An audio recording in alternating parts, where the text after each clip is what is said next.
우리는 지난 시간에 은혜를 잊지 않는 바울에 관하여 함께 나누었습니다. 바울은 하나님을 어떻게 인식하며 살았죠? 우리 구주 하나님, 그렇습니다. 구주로 인식하며 살았습니다. 나의 구세주로 말입니다. 그것은 사실이었기 때문입니다. 하나님께서 바울을 살려주지 않았다면, 여러분들을 살려주지 않았다면, 여러분들을 용서해 주지 않았다면 바울을 비롯한 우리의 인생은 지푸라기 인생이었을 것입니다. 그죠? 아무런 의미 없는. 그러나 구주 되시는 하나님은 우리를 살리셨고 용서하셨어. 그래서 우리는 하나님의 은혜로 이 땅에서 지푸라기 인생을 살 뻔했는데 아름드리 나무로 풍성한 삶을 살 수 있도록 인도하셨던 거예요. 여러분들이 어떤 열매를 지금까지 맺히는지는 모르겠습니다. 그러나 그럼에도 불구하고 기독교인으로서, 성도로서 구주 하나님을 인식하며 살았다면 저와 여러분들이 크게 인식하지는 못했지만 또 하나의 열매, 그 어떤 열매들이 맺혀 하나님께 영광 돌리며 살았다는 것을 기억하시기 바랍니다. 바울은 구주 되신 하나님을 가슴에 품었습니다. 그래서 어떻게 해요? 은혜를 잊지 않는, 은혜를 잊어버리지 않는 삶을 살았습니다. 그리고 이와 같은 삶이 너무나도 중요하기에 그의 영적인 아들 디모데에게 우리라는 표현을 사용하여 우리 구주 하나님과 너 역시 마찬가지로 우리를 구원해 주신 하나님을 잊지 말고, 그 은혜를 잊지 말고 우리는 구주 하나님, 나의 구세주이신 하나님을 섬기고 있다라고 강조하고 있다는 겁니다. 그리고 더 나아가서 그는 이렇게 말합니다. 우리의 소망이신 그리스도 예수라고 말합니다. 우리는 여기에서 바울과 디모데가 어디에 소망을 두고 살았는가를 알 수가 있습니다. 예수 그리스도에게 소망을 품고 살았습니다. 그런데 본래 이들은 시작부터 애시당초 소망이 그리스도 예수였기에 그리스도 예수를 전하는 삶, 복음 증거자로서의 삶을 살지 않았습니까? 그런데 이 표현을 통하여 바울은 강조를 하는 겁니다. 또 강조를 하는 겁니다. 이유가 뭘까요? 소망은 변할 수도 있기 때문입니다. 자, 바울이 디모데에게 편지를 썼던, 디모데 전서를 썼던 그 시기, 당시 교회를 섬기는 목회자의 삶, 복음을 전하는 전도자의 삶, 한치 앞도 내다볼 수 없는 암흑의 시대였습니다. 예수 믿는 것 하나 때문에 각종 불이익을 당하였고, 사회적으로도 외면당하였고, 국가 공권력에 의하여 억압을 당하였던 시기였습니다. 그러면 삶이 어떨까요? 고달픕니다. 시달립니다. 늘 두려움, 그러한 어떤 스트레스로 긴장하며 살지 않을 수가 없었을 것입니다.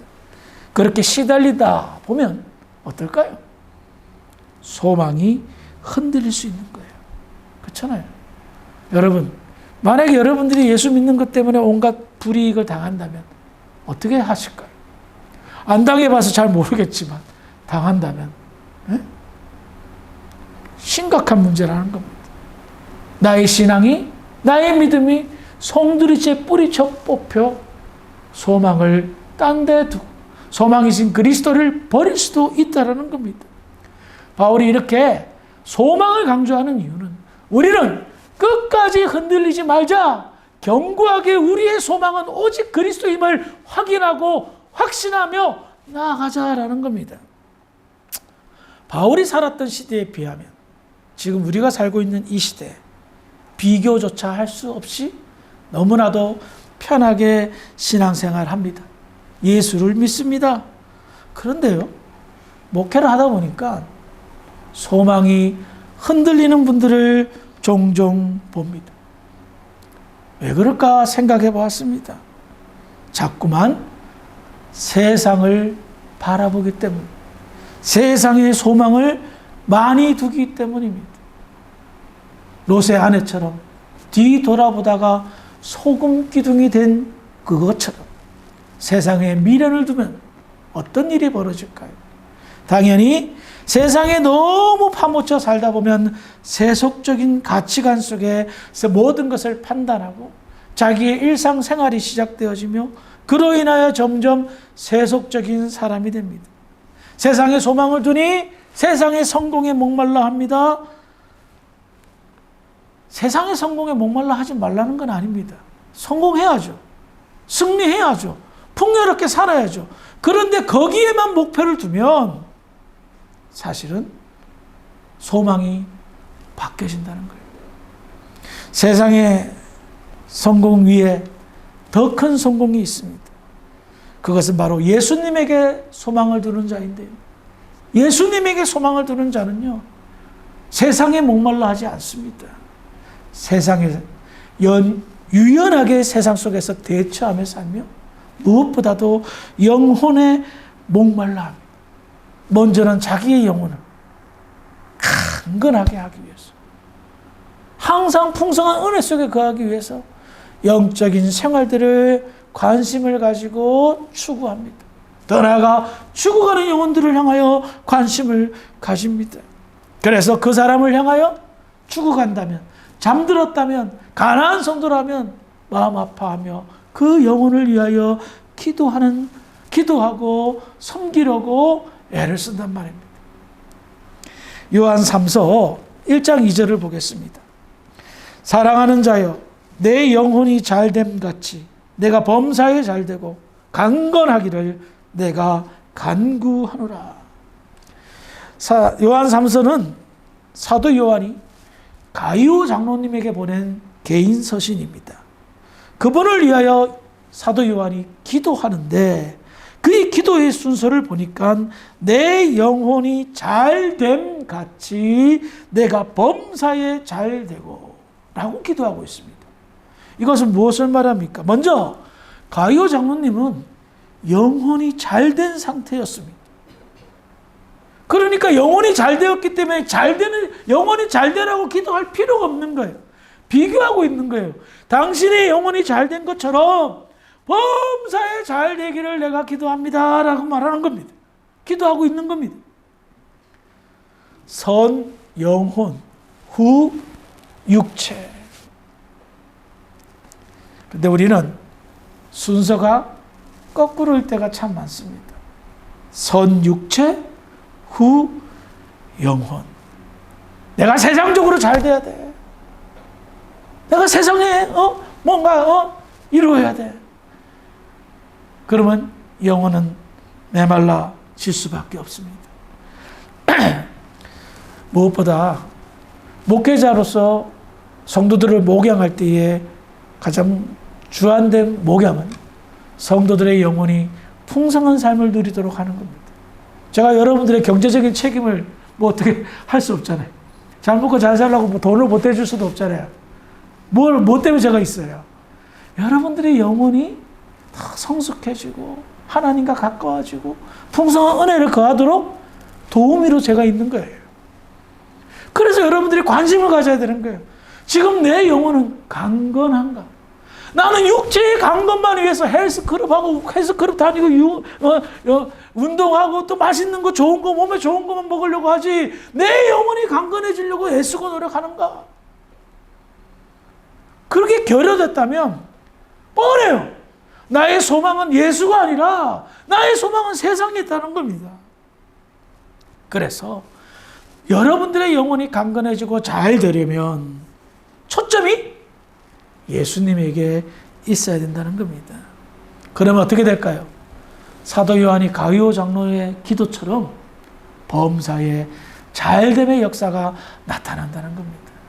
범사에 꼬이십니까? 꼬였다면 푸시기 바랍니다. 무엇으로? 세상적으로 아니요. 영혼의 꼬임을 풀어야 된다는 겁니다. 자, 바울은 디모데에게 예수님을 소개하는데 그리스도 예수라고 표현하고 있어요. 바울은 그의 서신서 대부분이 그리스도 예수라고 표현하고 있습니다. 우리가 빌립보서 강해를 통해서 제가 설명을 했죠. 그리스도는 메시아다. 자, 그러므로 이 말은 구주 하나님 그리스도 예수라는 것은 동일한 의미인 거예요. 구주, 구세주, 메시아, 구원자. 그러니 바울은 하나님과 동일하게 예수님을 자기를 구원한 메시아로 인식하며 살고 있었다는 겁니다. 그러니 무엇을 알 수가 있을까요? 바울이 늘 은혜 속에 감사하며 살 수 있었던 것은 그리스도 예수라는 호칭을 통하여서 그가 자기에게 이루어진 구원의 은혜, 구속의 축복이 바로 하나님의 아들 예수로 말미암아 이루어졌다는 사실을 잊어버리지 않고 살았던 거예요. 놓치지 않고 그로 인하여 항상 감사하며 기뻐하며 살았던 겁니다. 신앙생활 하다 보면요, 저도 그렇더라고요. 구원의 은혜와 감격을 종종 잊어버려요. 내가 언제 그 은혜를 받았던가. 다행스럽게 저는 목회자이기 때문에 자주 반복적으로 잊어버릴 때 상기시킵니다. 회복합니다. 근데 성도님들은 또 세상에서 일하고 바쁘게 살잖아요. 그러다 보면 어떻게 해요? 나의 구원자 되신 예수 그리스도의 은혜를 잊어버려요. 십자가의 은혜를 잊어버려요. 구원의 감격과 기쁨을 잊어버려요. 그렇게 살면 빈번하게 일어나는 현상이 있습니다. 그게 뭐냐? 유혹에 약합니다. 세상의 유혹에 약해서 세상 속에서 그냥 이중적인 삶을 삽니다. 또 시험에 약합니다. 별것 아닌 거에 시험 들어 교회 일을 등한시하고 열중샷하고 멀어집니다.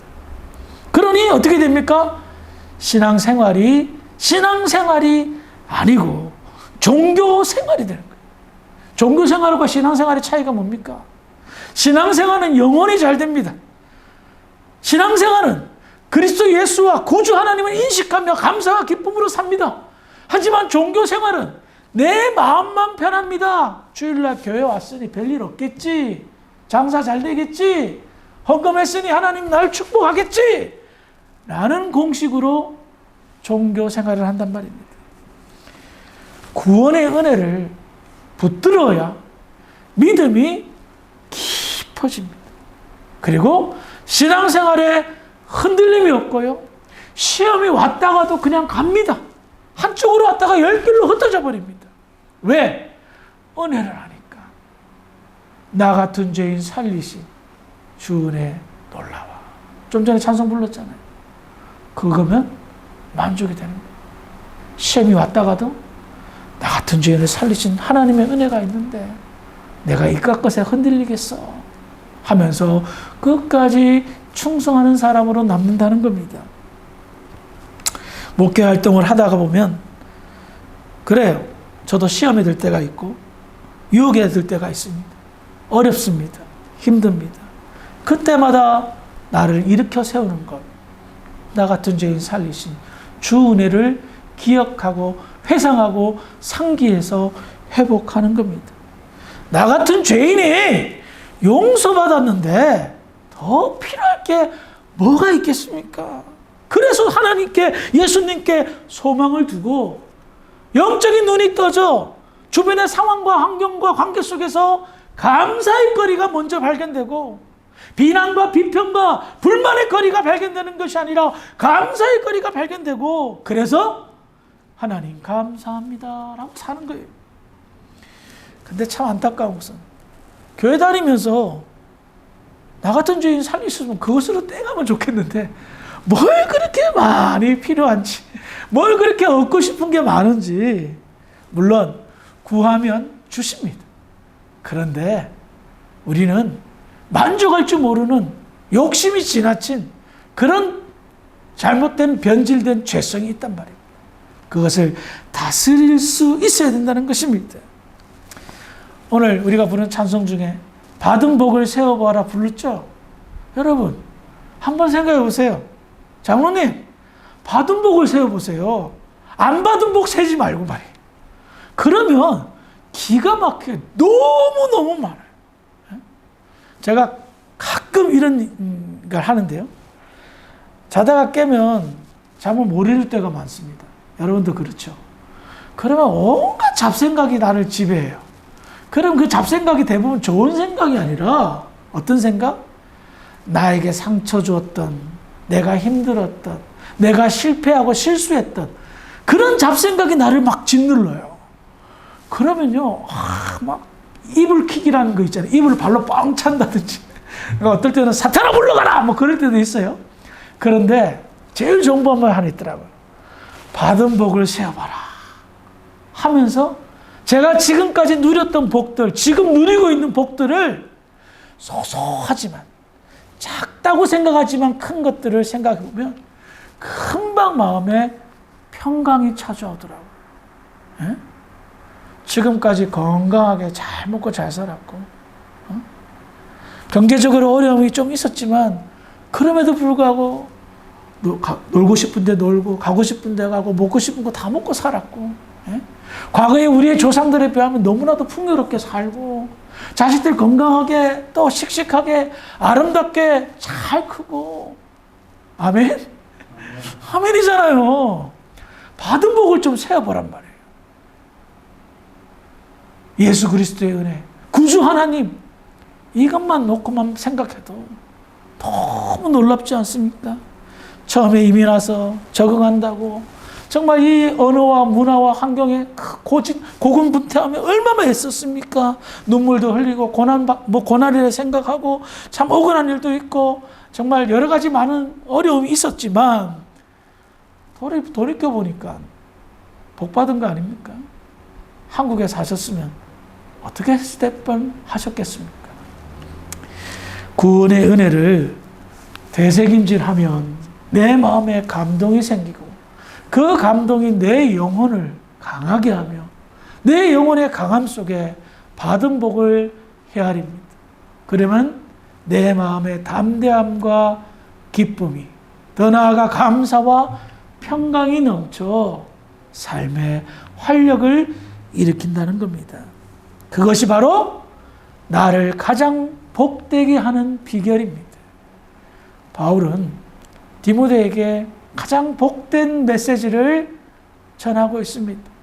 우리 구주 하나님과 그리스도 예수, 그 두 분이 또 첨부하자면 성령 하나님, 삼일체 하나님이 우리의 전부이며 우리의 소망이며 우리의 기쁨이며 우리의 완전임을 명심하시고 언제나 어디서나 신앙생활, 깊이 있는 의미 있는 신앙생활 하셔서 하나님께 영광 돌리며 여러분들의 인생 가운데 언제나 영적인 청춘으로 남아있기를 주의 이름으로 축원합니다. 기도하시겠습니다. 하나님, 은혜를 감사합니다. 받은 복을 세어봤더니 말로 다 표현할 수 없을 정도로 많은 복을 받았습니다.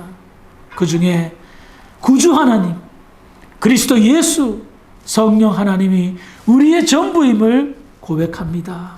언제나 감사하며 믿음으로 살아가는 우리 주사랑교회 모든 성도들 될 수 있도록 축복하여 주시옵소서. 감사하며 예수님의 이름으로 기도합니다. 아멘.